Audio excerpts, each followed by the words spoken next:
Hello, everyone, and welcome to 3 Minute Warning. The show where we take 5 of the hottest topics in sports and break them down into 3 minutes or less. My name is Michael Medina. With me, as always, is my good buddy David Griffin.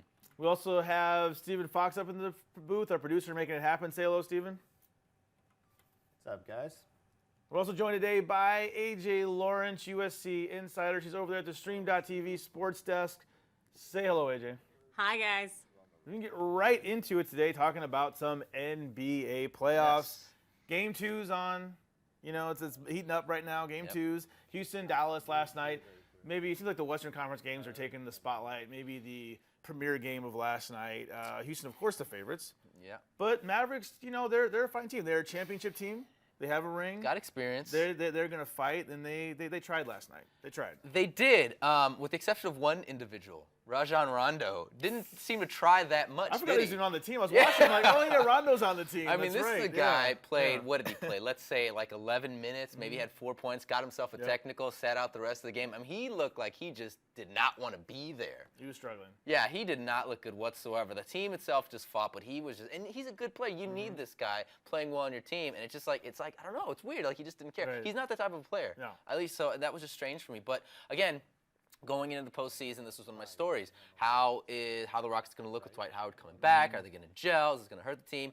Harden looked good, but man, so did Howard. Man, Howard. Yeah. This is the Howard. This is like Orlando Howard. Yeah, This is when he was in his prime. I mean, he looked solid. Yeah. If this is the Howard we're going to see throughout the postseason, it's an entirely different Houston team. I'll tell you that. It could be dangerous. Yeah. I mean, you know, Golden State, let's say they get past this round. Golden State's tough, but Golden State doesn't have the big man. They don't have Howard down low. And Harden is just playing. He looks like he's just in control. Even if he doesn't score 50 points a game, he looks like he's in control. It's so Even if he crazy. doesn't score 50 points Right, a he doesn't game. score 50 points a game. I mean, you can't do it every game. He looks like he's in control. He looks tough. AJ, are you still buying into the hype of Harden, or does he still look like a MVP caliber player to you? I definitely think Harden looks like an MVP caliber player. He was definitely putting him up. He had 24 points, went 13 for 13 in free throws. He's really executing well, and I love that Howard was actually there in the game, and he was contributing. You know, you get to see that dynamic that we see up in Golden State, where they have that nice kind of backup play and complementing each other. And so I think they're winners right now. Yeah, looking good. Also have Cavaliers Celtics. Again, close for a while, but then Cleveland kind of, asserted the dominance I think and the pulled outcome, away at the end. what we expected to happen, we thought happened. I mean, LeBron looked good. I mean, the whole team was just chilling. Kyrie, again, this guy's just phenomenal, man. Yeah. What an amazing talent he is, and to have that guy on your team. And Love was looking good. I mean, and Love, that's the thing, going into this season, my biggest question mark with Kevin Love in Cleveland is, like, can Kevin Love stay healthy? Because he's not done that before in the past, but he, for the most part, has, and he's looking good this postseason, so they're a dangerous team. Big news last night, LeBron James just passed right. Jerry West for 7th all-time in postseason scoring. It's big. Over 4,400 points. I mean, that's big. I mean, LeBron's obviously going to be, of course, going to be a Hall of Famer. I don't think There's anybody's no denying question that. about that, you know, he's an incredible athlete. Was his Raptors probably the least attractive matchup maybe in the NBA playoffs right now? But still hard fought. No, Hard fought. I'll say that. I think exactly what happened, what I expected to have happen, happened for me. So it wasn't that big of a deal for me. I was like, all right, that's not surprising. But, don't sleep on the Wizards, y'all. I love John Wall. He's an amazing player, and this is a dangerous team. Yeah, I mean, NBA playoffs heating up. We got more games on tonight. Got Clippers, San Antonio. I mean, that's big out here in LA. That's probably one of my favorite games going on right that's a now. huge It's the hot matchup ticket in for town first right round. now because the Lakers are struggling. But we got to go. We got to keep going. NFL 2015 schedule. Season that never ends. Season never ends. NFL just keeps going. We got the draft coming up. The weekend of the Pacquiao fight, May 2nd, that whole weekend coming up in Chicago. But the schedule was announced. 2015 schedule officially announced. Opener is going to be on Thursday. We have the Patriots and Steelers. Yes. Interesting matchup. This is a good matchup, actually. yeah. I mean, we got the defending Super Bowl champs going up against the, I don't want to say new-look Steelers, but they've been struggling the last few years. And last year they came around. They did. looking They started good. slow They were a and- solid team, yeah. so this is going to be an exciting matchup. I don't want to say this could be a potential AFC championship matchup, but nonetheless, the Steelers are going to be in it. You can't count Big Ben out. Big Ben, they have a tough team. Of course, Big Ben on on Steelers and Tom Brady on the Patriots. That team they're just always good teams, dangerous teams. Well, let's talk about Sunday, though. That's when everybody plays. Yeah. Let's talk about my Buffalo Bills playing the Indianapolis Colts. That's a good matchup. Big matchup. I'm looking up for that much, but I'm looking up down the road, looking at kind of the whole season here. I'm looking at the Philadelphia Eagles matchup in Week 14 at Philly. Sean Philly- McCoy versus DeMarco Murray. Oh, yeah. Big. That's big going to be game. big. I Big think game.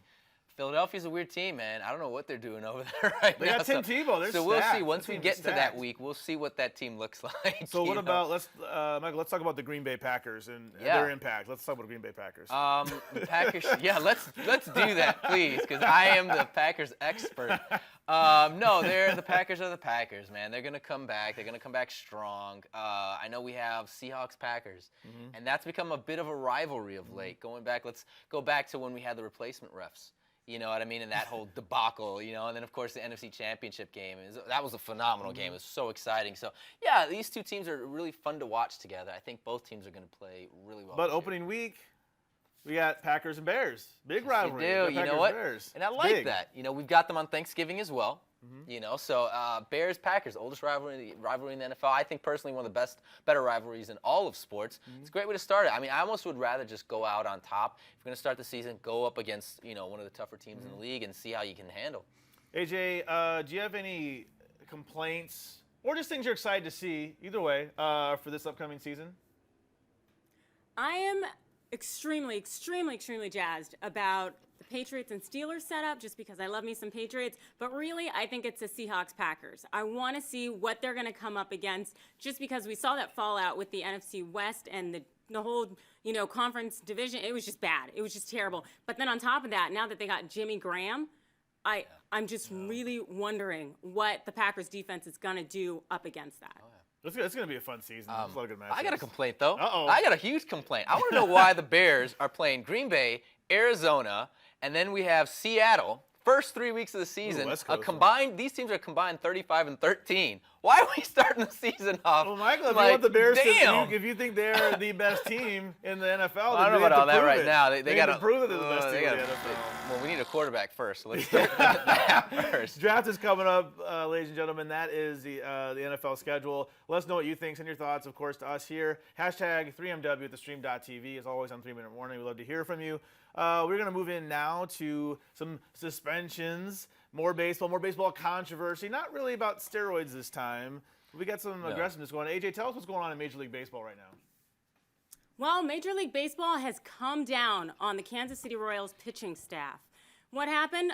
We had a slide into second base that wasn't so nice by Brett Laurie of the Oakland A's this past weekend. It hurt the Kansas City Royals second baseman, and the pitching staff decided they'd take it out on Brett Laurie. And so first, we had Yordano Ventura hit Laurie with pitch, and then the next day, you have Kelvin Herrera throw a 100-mile-per-hour fastball behind him. MLB said that's not okay. They went ahead and fined Laurie, undisclosed amount, and for Herrera, he's out 5 games. Also, too, Big Papi. Big Papi. Yeah, can't bump it up, man. Doesn't matter if your name's Big Papi. You still can't do it. But going back to this Royals Oakland, this was definitely one of the bigger news It's stories not of going the away. weekend. We talked about it yesterday, but it's still not Yeah. going away. It's just, No. it just keeps going. Yeah. But this is ridiculous. Again, baseball's been around for like 1 billion years, and this type of play has been around just about as long. So I get it, but it's so Bush League. It's so stupid. It's like, okay, Lowry's slide, you could lie and say, oh, yeah, I was just trying to prevent a double play. A double play was not going to happen with that. So, yes, he came in a little too hard. Fine. You want to throw at somebody from the opposing team. That happens all the time. Fine. But then you get Herrera throwing a 100-mile fastball at this guy's head, and then afterwards talking about, I'll come for your head next time. It's like, you don't do that, man. You don't do it, especially when you look at what happened to Giancarlo Stanton last year. He got smacked in the face with the ball. You don't do that. I mean, that could end someone's career. We've seen that happen with Kirby Puckett in the past, for example. You don't do that. Regardless of how pissed off this guy makes you, you don't gun for somebody's head. You just don't do it. It's ridiculous. He should be suspended longer. It's frustrating. It's dangerous. You don't do that. It's really dangerous, too. I want to talk a little bit, too, about the Cincinnati Reds. Coach, 77 F-bombs were dropped I wonder if that's a record. in this I don't raid. know. It might be a record. Maybe I felt he was like tallying them up as he was saying them. He was a little upset about some reporters asking him questions that reporters are supposed to do. And the funny thing is, he was saying, like, well, you're not supposed to ask questions. That's not your job. It's like, no, it is his job to do that. It is his job. Yeah, sometimes as a manager, I mean, this job is stressful, man. I mean, being a manager and a coach just in general, any sport, doesn't matter what it is, it's a stressful job. So having to deal with all the different, personalities in your clubhouse and then having to deal with reporters and stuff like that, you're absolutely right. This reporter, I mean, if you listen to the interview, he's basically asking the questions that you would expect, him to ask. Yeah. And he just, was having a bad day. He had a bad I day, and he guess. lost it. Luckily, it was just audio, and it wasn't on video, so I mean, that's probably better. But it's an exciting year in baseball so far. The Mets are tearing it up. Yeah, They're doing great. crazy. The best start in franchise history. Giants look like maybe they found their mojo. Had Nationals a a little disappointing. Yep, yeah, good start the game there season. last night. Angels just 14 runs scored. I mean, it's just an exciting year. A lot of runs, a lot of hits, a lot of Lot new people, more a lot of new games coming, talent. too. Oh, keeps going. A lot more games coming. Next topic, we're gonna go into some UFC, Ultimate Fighting. Talking about Rampage. Jackson is coming back. Yep. Actually, It's one of the happening. people, a lot of controversy, a lot of drugs. A lot of Anderson Silva. He made a comment the other day. Anderson Silva was like, I didn't know, I didn't take anything. Didn't It's do always that. I didn't know. It's like, It's just- what are you taking? Like, how do you not? I pretty much know if I take a drug, I know what I'm taking. How do you not know what you're It's not like taking? somebody slipped something into your protein Yeah, while shake he's or sleeping something, or you know what I something, mean? just put it in there. I had So- no idea. But he will. Now he's scheduled to fight UFC 186. I don't know. What do you think about this, Mike? I don't know. All this, so much drugs and. It's getting a little ridiculous. But you know what, though? Whether it's good or bad, again, it's bringing attention to the sport. So, I mean, maybe that's a good thing. I mean, it definitely is going to tarnish things a little bit with, like, John Jones getting busted for, like, the cocaine. Right. Anderson I Silva. shouldn't say the drug. It's not always like PEDs. It Yeah, can be yeah. other drugs. It's not always that kind of drug. Like Anderson Silva, which was a great story when you heard about, like, how he broke his leg and he bounced back. And I was like, wow, he came back really quick. Well, yeah, he had some help. You know, so it's definitely a bit of a black eye, but I think, again, it's weird because when we look at baseball, it's such a huge deal, right? But Right. when we look at sports like football and PEDs, they may get like a couple weeks off. So I don't know if this just has to do with the fact that it's because of the type of sport it is. Yeah. It's such an aggressive, tough sport that maybe we look past it a little bit. It doesn't excuse it. It still doesn't make it right. Right. But it's a bit much right now. AJ, do you think we need to go to court for all these cases? Something that they could handle within UFC itself? Like, why do they need to take it to court to deal with this stuff? Well, in this situation, you had Rampage under a contract with, a certain agent pretty much, and then Rampage decided he didn't want to be a part of that contract anymore, so he terminated it. And Bellator MMA Fighting, his former employer, said, no, that's not going to work. You still work for me. You can't fight in this fight. And ended up getting the injunction in this case. But then we know Rampage went and got that emergency appeal to get them to cut out the injunction. And the thing is you do need the court to fight a lot of these things when you have contractual and someone owes the other person money. But you don't need to stop them from fighting. That's a little excessive because, these employers, these people who feel like they're owed something under the contract, they can always get paid later on. They don't need to keep the fighters from fighting, and they should stay out of the ring. Yeah, I mean, there's always, it's just, drama never ends. That's why we love sports. Yeah. I mean, whether it's Anderson Entertainment, Silva, man. we were talking about Anderson Silva earlier with his PDs, whether it's Rampage and contract dispute, whether it's Pacquiao and Mayweather, still not signing their deal, which is kind of ridiculous. They haven't signed their contracts yet. It's 10 days out now, and tickets still aren't on sale. I mean, there's all these things. Baseball, people throwing baseballs at each other's heads. It's a drama of sports. I mean, some of it's very love it, I negative, guess. but that's why you love it too. It's like kind of watching a soap opera. There's just always something going on. A little bit. But I'm glad Rampage is back. He's an engaging guy. He's in the A-Team movie, Yeah, I he mean, was. He's a B.A. funny guy. Baracus. He's got his big chain that he wears, so it's kind of nice to have him back. UFC 186. Be sure to check that out. We're going to go on to our last topic today, topic 5. Talking about Mario Balotelli, the troublemaker from Liverpool, very athletically gifted, great player. Just, he's got some issues sometimes. He needs to work some things out. He's been mentally bouncing around. Right now. Goes from yeah. Man City to AC Milan, back to British Premier League with Liverpool now. So there's this deal going on where he was up for Player of the Year for Liverpool. Then they took him off.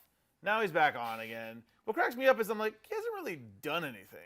I want to say, Especially compared to like Raheem Sterling and Oh, yeah. Steven Gerrard, like those guys you think would win Player of the Year for Liverpool. well, first of all, let's start off by this guy was already a huge risk. Any team that takes him is taking a huge risk because, again, he's a phenomenal talent. He's young, he's strong, he's quick, everything that you would expect in a player. Just mentally, he's just not quite together. No. So when Liverpool took him, I honestly think it was one of those situations where, like, look at who else are we going to get? Let's just take a chance. He wasn't that expensive.